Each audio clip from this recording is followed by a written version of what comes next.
So guys, we're here and for this video, gagawin nating wireless Apple CarPlay / Android Auto itong head unit ng 2022 Hilux Conquest with this Carling Kit Mini Pro 5. So as you might know, itong head unit ng Hilux na to ay wired Android Auto / Apple CarPlay. So kailangan mo ng USB cable, then sasak mo sa phone mo para magamit mo yung Android Auto or Apple CarPlay nung head unit. So the first thing to do is of course isaksak nyo to sa USB port ng head unit nyo. So in this case, USB-A, which is right down here.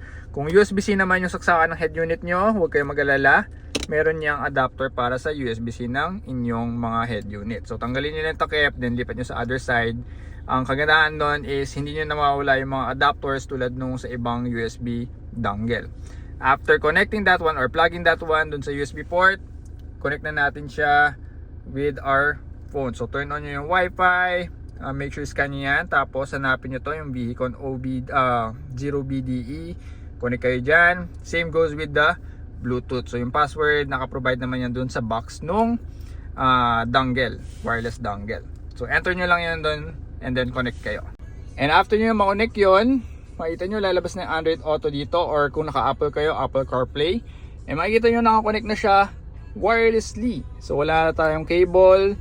And yun, it also works with your Apple CarPlay.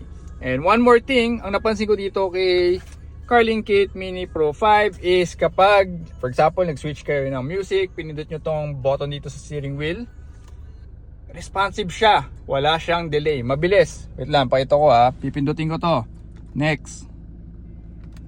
Walang delay, instant siya. Hindi siya tulad nung na-test ko before na merong halos half a second to 1 second na delay bago lumipat sa next na kanta. So yun, if you want to buy this wireless Apple CarPlay Android Auto dongle, itong Carling Kit Mini Pro 5, meron pong yellow basket dyan sa baba. So click nyo na lang yon para makabili kayo. Alright, hope this video helps.